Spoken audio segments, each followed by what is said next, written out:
welcome to APATH.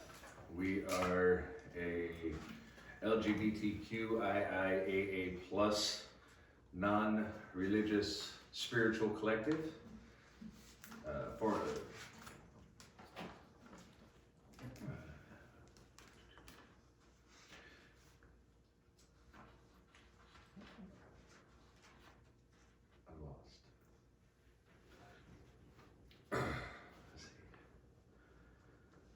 APATH stands for All People, All Truth, House of Enlightenment.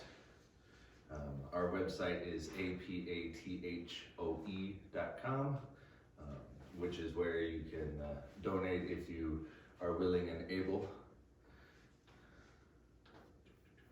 We teach levels of human consciousness, the universal law, love, kindness, peace, mindfulness, and how to be the best version of oneself. Our goals are peace and social justice and the spiritual transformation of humankind, as well as lifting and supporting the LGBTQIAA plus community. We've developed many programs and courses, first off with Don's House, which will be support for addictions, folks suffering from sexual abuse, domestic abuse. We're going to have group homes for runaway LGBTQ youth, housing for transitioning adults, different support groups, classes, workshops, as well as a global vision to help our communities all around the globe. We're going to be building community centers. We've got an alliance for the community centers, a clergy house, and a seminary, and a clergy alliance as well. If anybody is, again, willing and able to donate, you can do that on our website, which again is apathoe.com, as well as here in person with us. Thank you.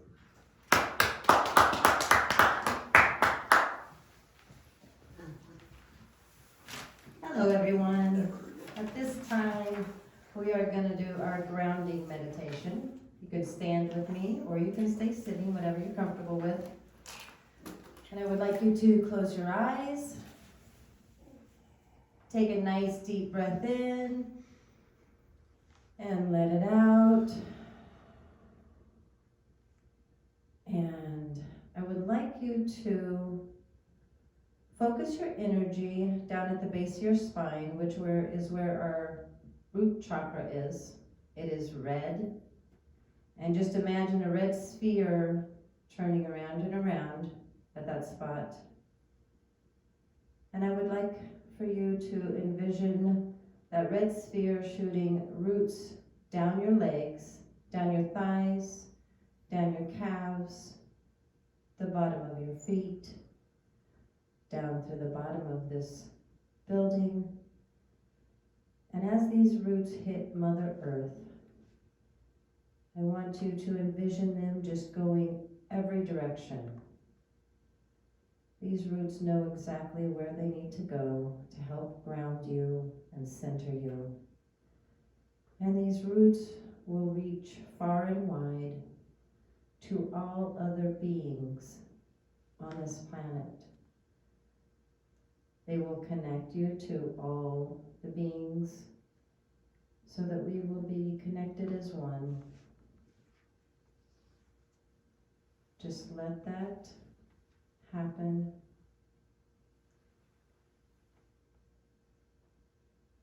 And feel the steadiness in your body and the centeredness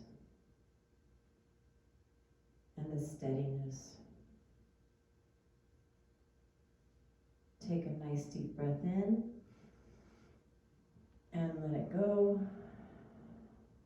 And one more deep breath in and let it go. You can open your eyes. Thank you. And next we will have the invocation with Pastor Jane.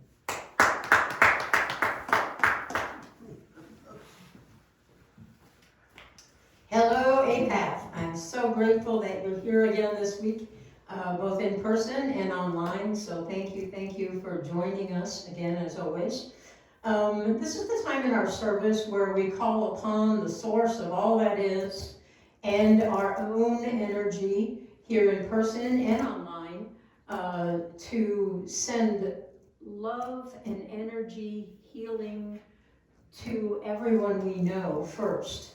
So we'll call out the names or the circumstance of people we know, and then we'll go to the LGBTQIA plus community and light some candles. Then we'll go worldwide to everyone, regardless of what they look like, where they live, what they believe, what they follow, or who they love. And then we will send energy also to all the war zones in the world.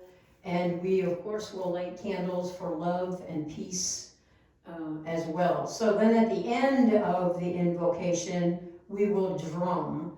And drumming helps us in about 20 spots in our brain. And one of those, it lowers your blood pressure and your pulse, your heartbeat, your heart rate. It helps us focus, and the focus part is the reason why we drum. On top of that, we just love drumming. But it helps us focus so that when we're focusing on sending love and healing to all the different people around the globe, so that we can focus better on sending that love and energy to them. So this is why we drum. And again, we're kind of in love with drumming. So, so if you're here in person, grab an instrument. You'll see them scattered around. And if you're home, you can grab a pot and a spoon or the coffee table in front of you. Your body is a drumming instrument, so you can always drum on your body if you don't have anything else that you can drum on.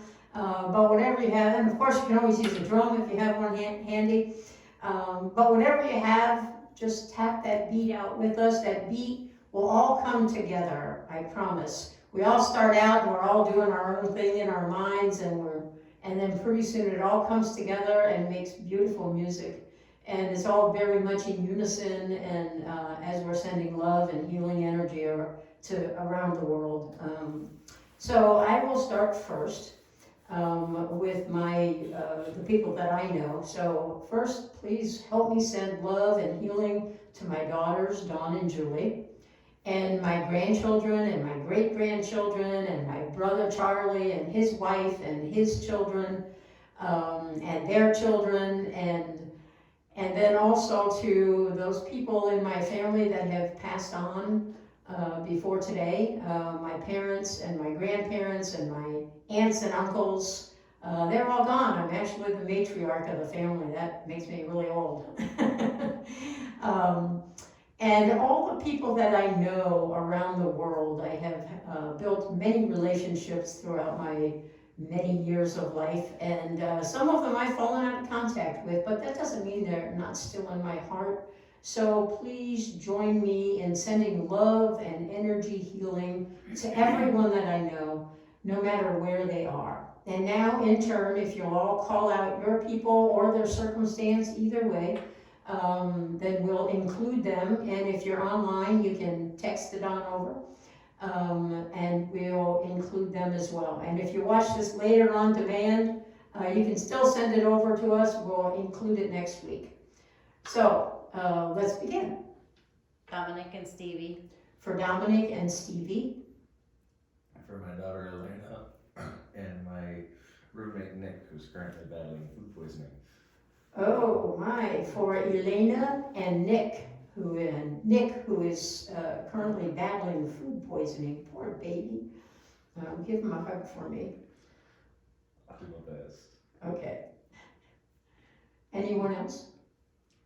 My friend Brandy and her daughter. For Brandy and her daughter. And Eli and her daughter. And Eli and her daughter. My ex-father-in-law David. For David. Laying in the hospital losing his fight with his diabetes again at the moment. David is battling diabetes, which can be an uphill battle. So send lots of love and healing energy to David to help him along the way. Anybody else? Okay, Pastor Pastor Donna, if you'll come up and help me with the candle lighting, I'd greatly appreciate that. And let's first light the brown candles for love and healing to everyone all around the world, no matter what country they're in, who they love, what they look like, what their race is, what their beliefs are, what their religion is.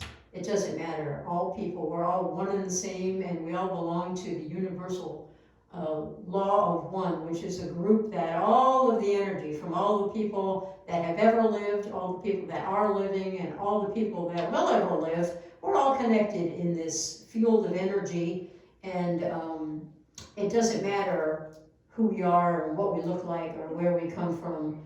We're all still just one and the same.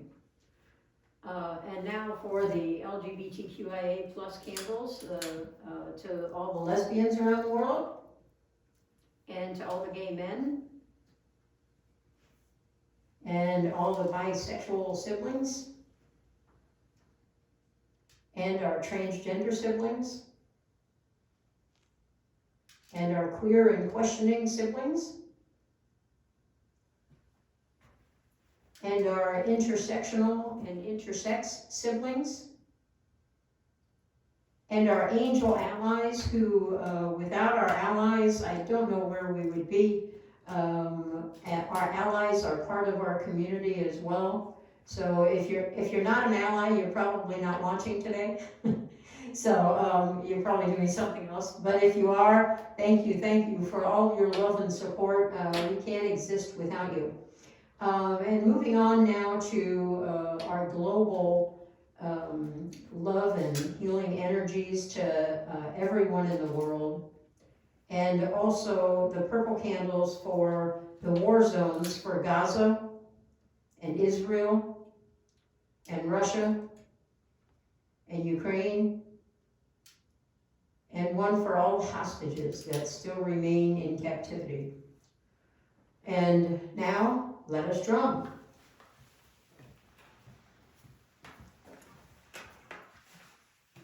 Do what? Okay.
so now we are going to learn a little bit about chakras. Whether you know about them or don't know about them, it's okay, you still have them. Chakras are our energy centers in our body. We have 7 main chakras. We have, I'm going to light the candles for them. I'll tell you what they are. The root chakra,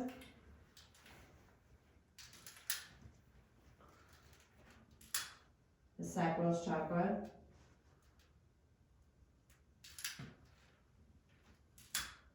the solar plex chakra, the heart chakra, the third eye chakra. That was the throat. Oh, thank you, throat, third eye.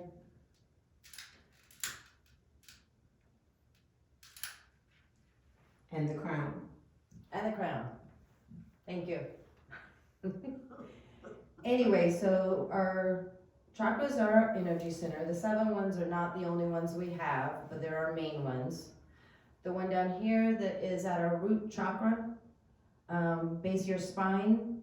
It's about your family, your like being here on earth, your sacral. Sorry, my brain's not working this morning. Couple inches down from your belly button, it's orange. It's about your emotions. A little bit above your belly button is your solar plexus. It's your personal power. Your heart chakra at the middle of your chest is your, it's about love, forgiveness. Throat chakra, it's right at the tip of your collarbone. It is about speaking and listening. Your third eye is right here. It's about your spiritual connection, your listening to your guidance and being connected with that. And then your crown chakra is at the tip top of your head. And it is being connected to your higher source, whatever that is for you. And just being connected to that spirituality. Wanted to focus a little bit on our heart chakra today. I think at this time of year, we all want to feel love and peace. Doesn't always happen. Our heart chakra, when that is out of balance, it is, you might feel depression, anxiety, feel that lack of connection with others and that longing for being connected to others. When this heart chakra is in balance, you're going to feel that beautiful love with people, that connection. It's easier to communicate with people and share that love with them and feel that peace. And I think that's what we all want, especially this time of year. We want it all the time, but this time of year, people just, feel the lack of. So, if you would close your eyes with me for a minute. I just want you to focus right here at your heart space. And just feel the energy right there. I want you to envision that green, that beautiful green sphere right there. And just feel the peace, the love, the connection to all that is in this room.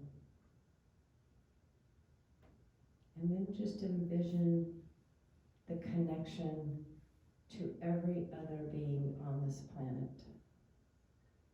No matter who they are, what they believe, where they live.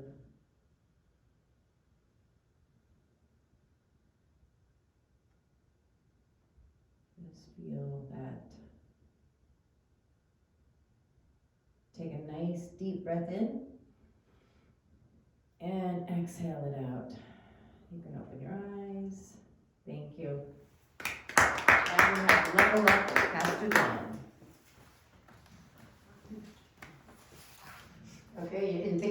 there to me for very long, did you?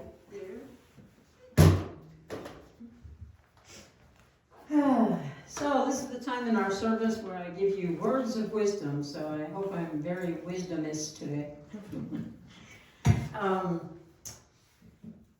We have been talking about things like quantum physics and how we can create our destiny with our thoughts. I believe that our thoughts are our destiny.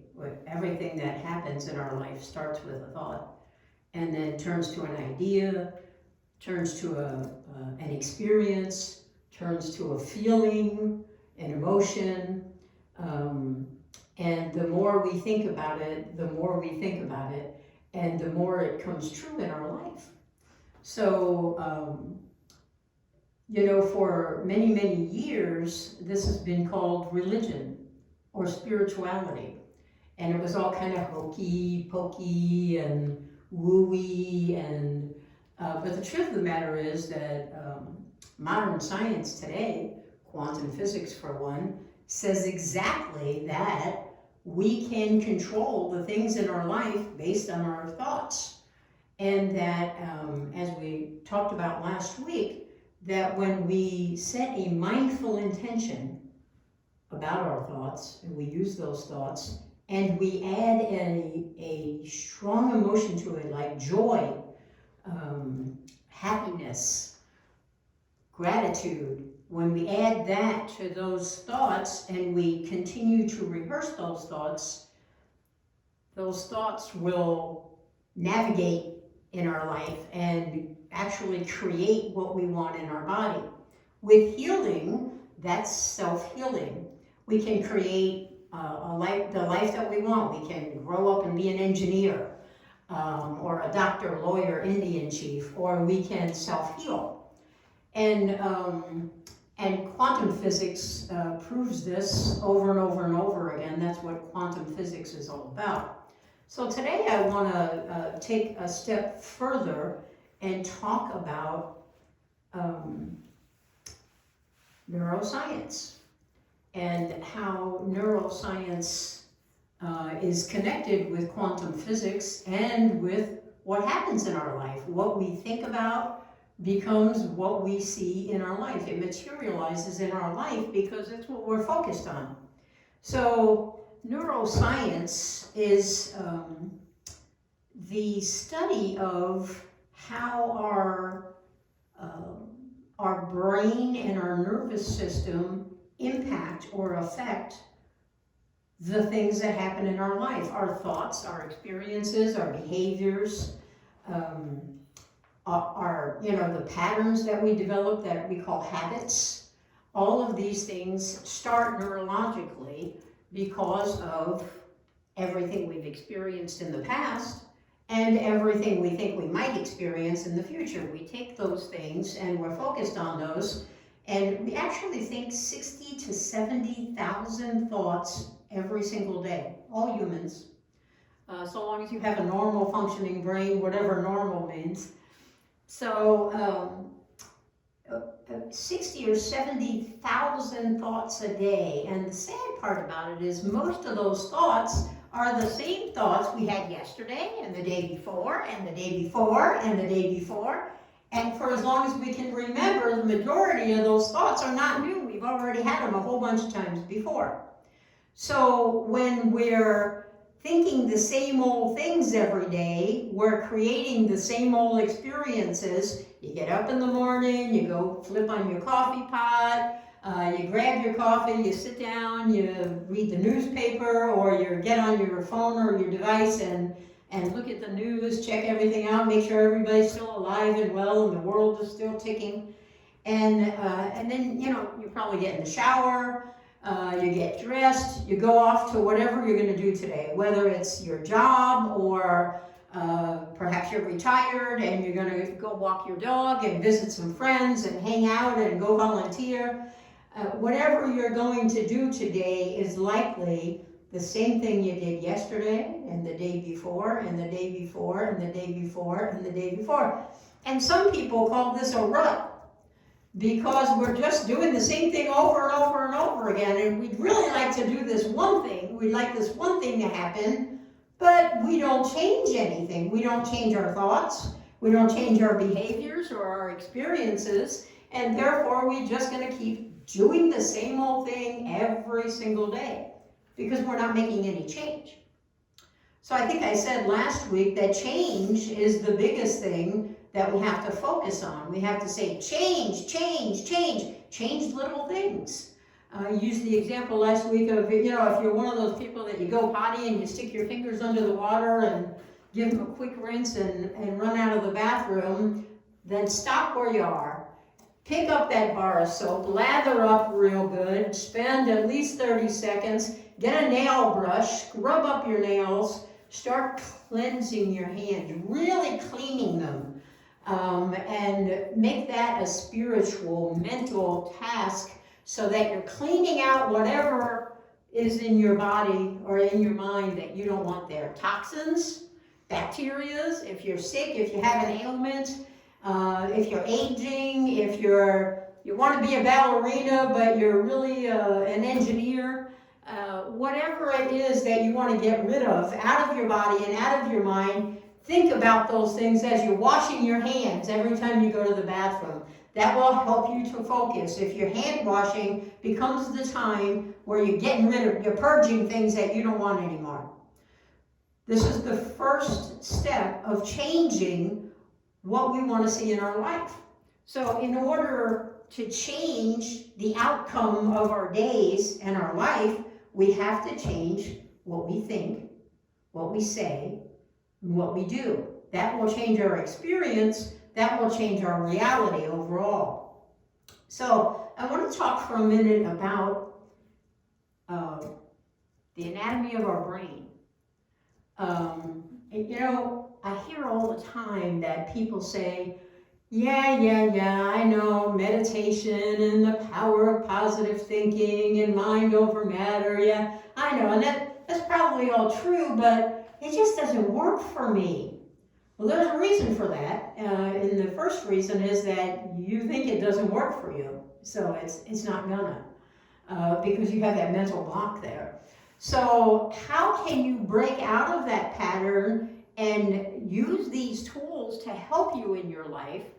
That's the question. So let's talk about how your brain works, because it occurs to me that people that say, yeah, I know that works and it seems to work for other people, but it just doesn't work for me.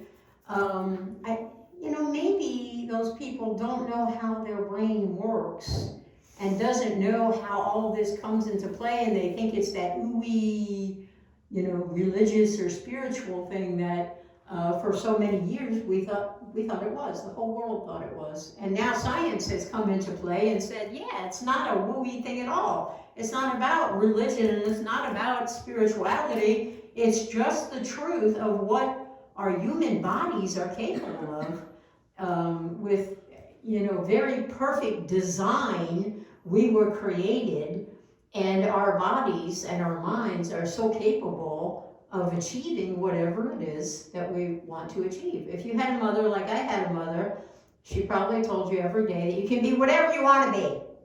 I used to say, I want to be Supergirl. And she'd say, well, then be Supergirl. You're going to have to practice your running. So I was a big track star in school because I believed that if I ran fast enough that I might be able to jump off something and just continue to go. And maybe I'd get a cape, and you never know. But anyway, but the truth of the matter is we can become whatever we want to become, and not only become who we want to become and accomplish the things that we want to accomplish in life. It doesn't stop there. It continues to go into self-healing. We can be the fountain of youth. We can cure diabetes, fatty liver, arthritis, cancer, heart disease. You name it, our bodies are absolutely capable of self-healing. And that's without any medical interventions. I'm not saying stop your medicine and stop seeing your doctor. I'm never gonna say that. Please see your doctor and keep taking your meds. But in the meantime, start your self-healing process. And the way you do this is by understanding how your brain works and applying that into your own thoughts. So first of all, we have a CEO in our brain, and that is our frontal lobe, which is right behind our forehead. It also happens to be our third eye chakra. So this is why our chakras tie in so much. The spirituality of what is ties in directly to what science says. They are interconnected, they're the same. Right here, this is the CEO of our brain, and it determines all of our creativity. It connects us. It tells us what we can and cannot do. It literally changes the chemistry of our body. It is the boss of our brain. It's the CEO. And as the CEO, your frontal lobe is connected. It has these relationships with all the different parts of your brain. So it can make everybody in your brain, all the different entities in your brain, do whatever it is the CEO wants it to do. So the CEO, frontal lobe, is in charge just like your third eye is in charge. It's the same thing. They're seamlessly connected and always will be. And they do the same thing. So if you know that your frontal lobe is the CEO and it can make your brain do whatever, you should understand a little neurochemistry here perhaps. There's a thing called DNA, deoxyribonucleic acid. And that determines a lot of things about our body. It literally is the blueprint of everything that's in us. And it actually is the instructions for our genes, our cells, to regenerate, and change. For example, if you cut your finger, instantly there's a message that goes to your brain that, uh-oh, we need new cells here. We need new cells to fix the old ones that, are just slit, and I got a hole in my finger, so now I need this to heal. So what happens is the CEO immediately sends a signal to your chromosome, and then the DNA gives the RNA the instructions, and the RNA goes and gives it to your ribosomes. This is a lot of scientific information, I know, but your DNA is deoxyribonucleic acid, and the RNA is ribonucleic acid, and your ribosome, it's a tiny granule on the endoplasmic reticulum, and it's made up of ribonucleic acid, and it carries protein throughout the cell. Well, the way your brain heals that finger, when you cut it, you see, it heals up, you get a scab, and pretty soon, it's a little scar, and then pretty soon the scar is gone. That's because your DNA sent the message. It gave the instructions to the RNA. The RNA is the messenger, so it carries those instructions and gives it to the ribosomes. So the ribosome sends out the message to the genes so that it can heal. That's the process of healing. And it doesn't just work with a cut on your finger. It works with anything. Liver disease, cancer, heart disease, you name it, the diabetes, and anything that's wrong with us, including aging. We can reverse aging and turn 10 again, although there are some great movies that say that we go backwards. I mean that our body is completely capable of creating those proteins, and that's what that is. That DNA in those instructions, what it's actually saying to those genes is, we need to produce proteins in order to heal that finger in this example. So if it's cancer that we have, and we're trying to focus our thoughts on healing cancer, then we have to completely focus on that. And what happens is there's a whole bunch of proteins sitting around waiting in our genes to get the instructions from the DNA so that they can begin the healing process. Well, if we're still thinking all those same thoughts that we thought today and yesterday and the day before and the day before and the day before, then we're not going to heal anything, because we're busy in our life and we're still doing the one thing. And even though we'd like to have that better experience and not have that illness anymore, whatever that is, diabetes, cancer, you name it, old age, we don't want to have that, but we're not doing anything about it, or not anything enough. Maybe we're taking our meds that the doctor gave us, and we're eating maybe better, we're on a better diet and what have you, and we're really relying on medicine to solve the problems that our own mind and body can solve if we choose to let it. So in order to heal yourself, once you understand your brain, and now I hope you do, I hope it wasn't too crazy. It was, I know, neuroscience, brain anatomy, it's a whole bunch of words we don't ever want to hear. But the truth of the matter is, whatever we think enough of and attach a mindful emotion to, we set the intention and we get excited about it, we own it. Oh, goody, I've been doing this with losing weight.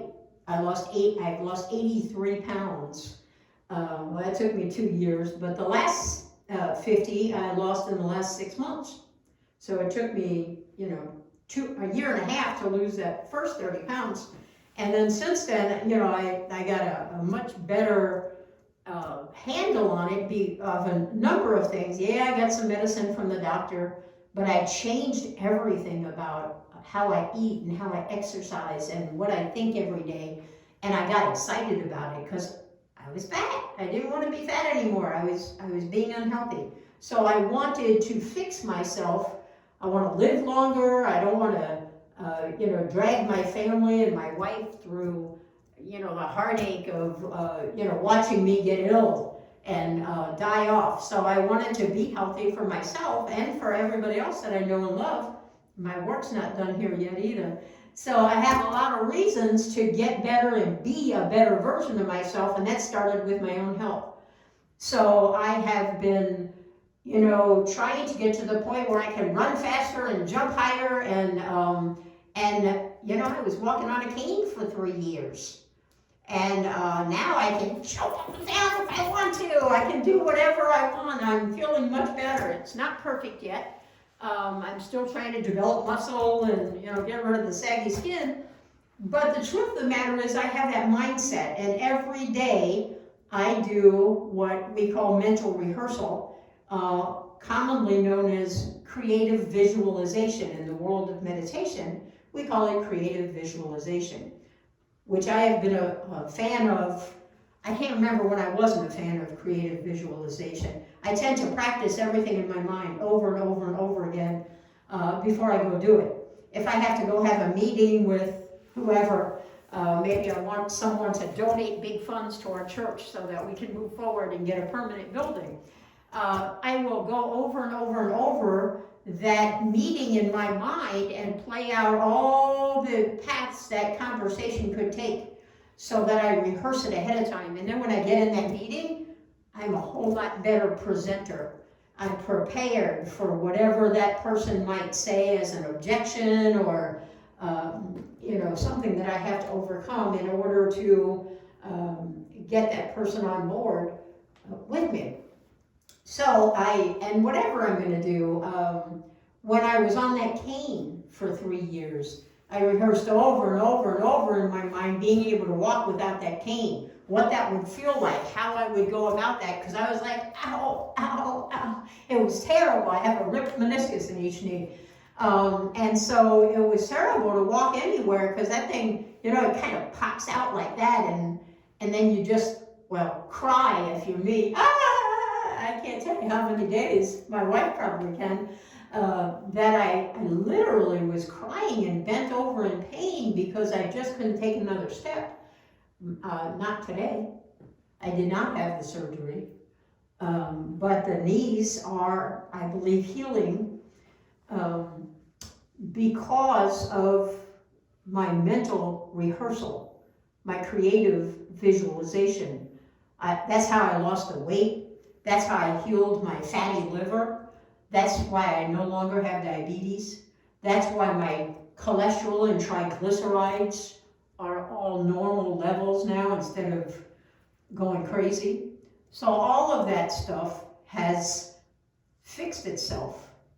I had fixed it with my thought process because I rehearse that every day and I get excited about it. Woohoo, I'm gonna be skinny again. I've been saying that for 2 years.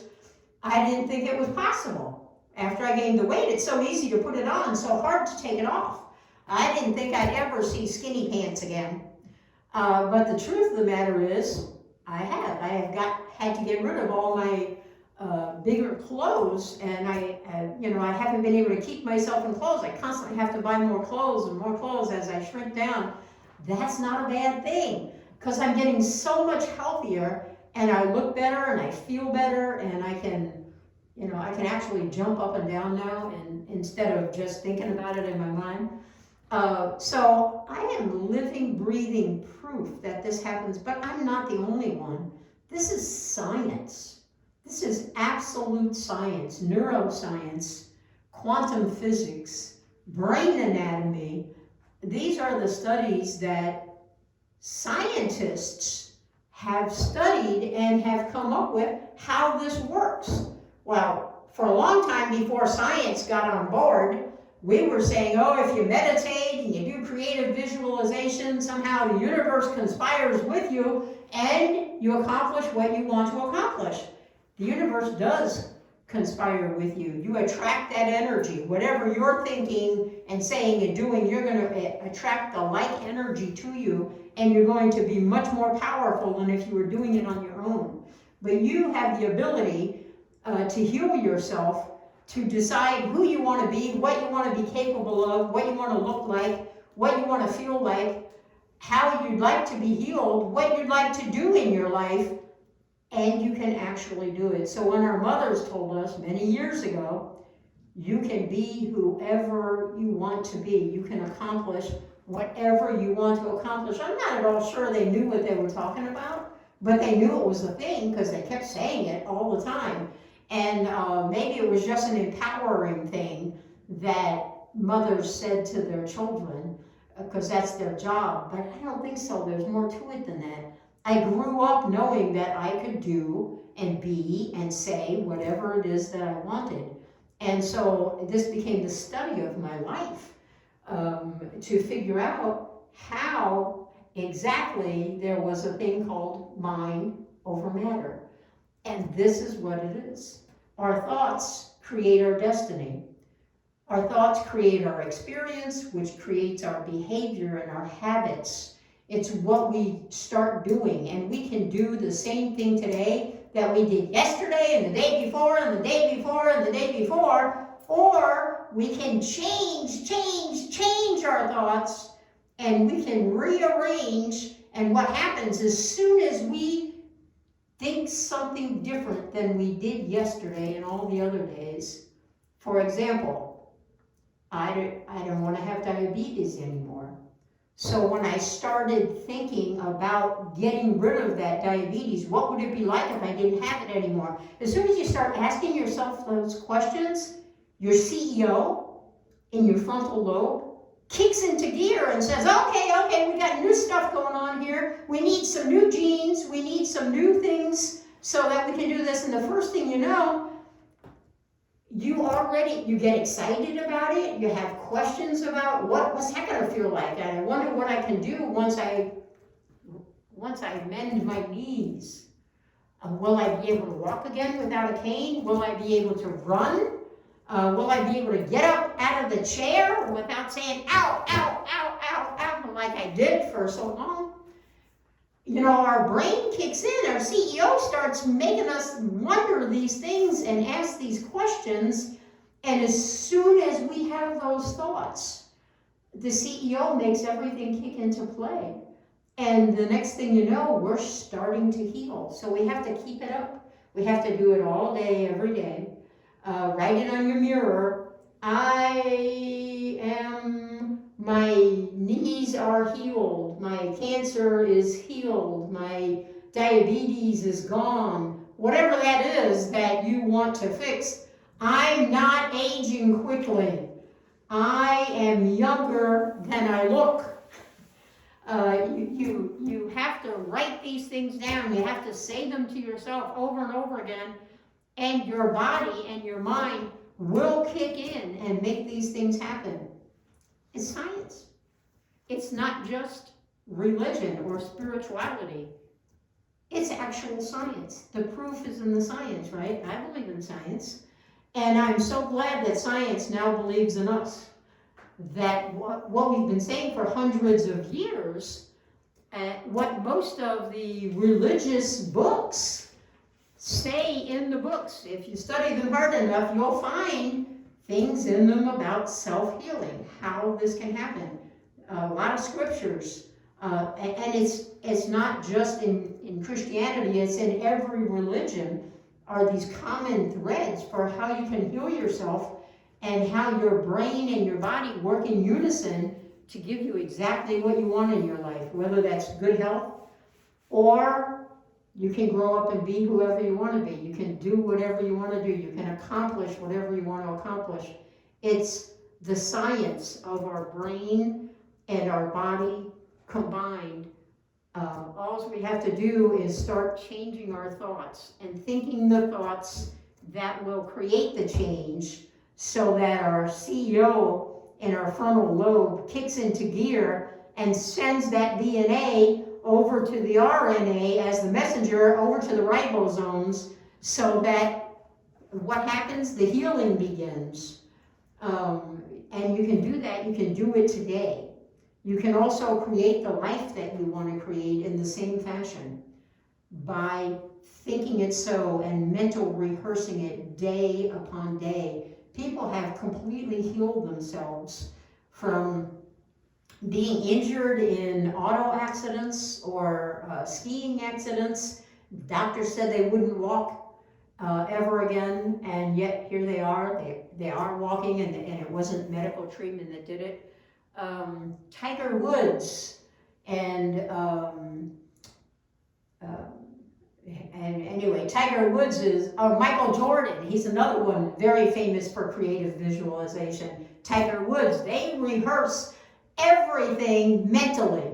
At every shot Tiger Woods takes, he sees himself on the golf course in his mind, and he rehearses over and over and over again. Michael Jordan always did the same thing for the basketball court. You know, exactly how he was going to dribble, how he was going to go and do his layup, or whatever the shots are, I don't know. Athletes all over the world use creative visualization to actually perfect their art of whatever it is they do. Running, jumping, leaping tall buildings at a single bound. They do that. Jim Carrey is one of the actors that practices creative visualization long before he became famous. Before that Dumb and Dumber movie, he wrote himself a check for $10 million, and he carried it around in his wallet, and in that he put for acting in a movie, and he carried it around in his wallet for 15 years. And then he did 3 movies kind of back to back. The third one was Dumber and Dumber, and he actually was paid $10 million exactly for that movie, Dumb and Dumber, it was the movie he starred in, and that's what he got, was that $10 million that he'd been carrying around in his wallet for 15 years, and that check he didn't have to give it to himself. The movie company did that. And this is what he did. He had a little paragraph that he memorized, and he would go up on, they say Mulholland Drive, overlooking Hollywood, and he would say that one paragraph over and over and over again in his mind about how he's an actor and he will earn $10 million for one movie. And he said it over and over and over again, and he carried that check around with him, and it was his big philosophy. He knew that that was going to happen, and then it did. His third movie, $10 million. So there's a whole bunch of famous people. I could probably say these stories all day long, because as I've been studying this phenomena, is what it is to me, I have read all these accounts of all these people that have healed themselves. The guy that was in the Vietnam prison, and he was a golfer before he had to go off to the war, and he was in a dark, cold, wet hut that was submerged down in the water, and he was there for 400 and some days. And every day, what he did was he played golf in his mind on his favorite golf course. And he wasn't a great golfer before the war, but when he got out of there, he was, finally freed and sent home, and he went to that golf course. He shot a perfect game on every hole, 18 holes. He got a hole-in-one 18 times. He's one of the most famous golfers ever. I can't think of his name, but he rehearsed that over and over and over again, every day, all day long. That's how he kept himself from going insane. Because they submerge you in water, and you have all those, are they leeches, that are all over your body, biting you and sucking your blood, and all of that, and that's just how you live. And you have to eat those things, I think, because they give you little or no food when you were a prisoner during the Vietnam War. It was pretty awful circumstances. But several of the prisoners that were in that war and other wars did the same thing. They used their mind while they were in there to keep themselves from going insane, and they rehearsed over and over and over again whatever it is that they loved or wanted to do, and then they got out when they were freed, and they went and did it. Amazing stories. There's, I'm guessing, millions of them all over the world, because it's a real thing. It's absolutely provable science that we can control what happens in our life, what happens in our body and our mind, based on our thoughts. Everything starts with our thoughts, and our thoughts create our destiny. So think good thoughts, get rid of the negative, and change. That's the answer. Keep change in front of your face. Write it on your fridge, do whatever, change, and make little changes. Start with just little changes at a time, and then you can grow into the big ones, and it works. Thank you. Namaste.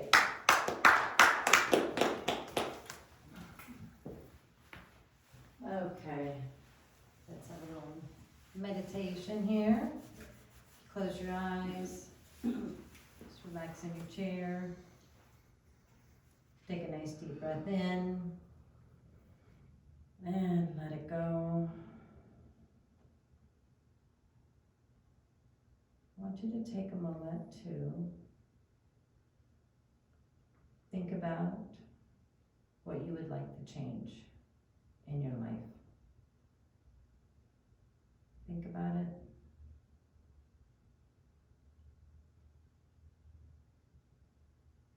See what it might look like.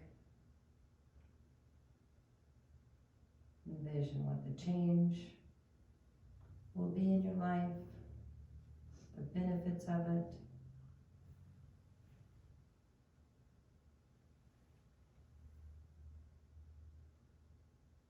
Hear yourself speaking it out loud.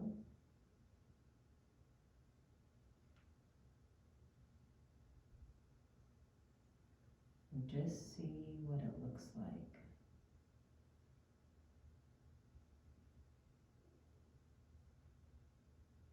Envision all the amazing changes and how wonderful it will be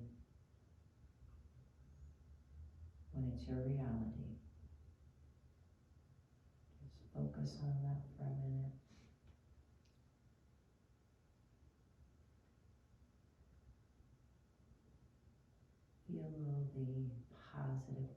energy flowing throughout your body, the excitement in your body, and the peace of knowing that you can and are creating this thing that you want. Take a nice deep breath in and let it go. And one more big deep breath in and let it go. And just take this out into the day and hold on to it and work on this one. And open your eyes. Now we'll have benediction with Pastor Jane.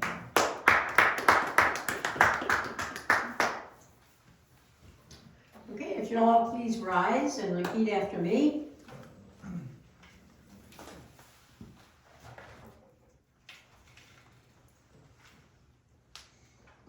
Peace to my brothers, Peace to my Peace to my brothers. peace to my sisters, Peace to my sisters. peace to my siblings, Peace To my siblings. peace to the whole world, Peace to the whole world. and peace to me. And peace to me. Thank you for joining us today. Please go in peace and manifest what you will. And please stay after for our drum circle for world peace. Thank you for coming today. And I hope you'll join us again next Sunday.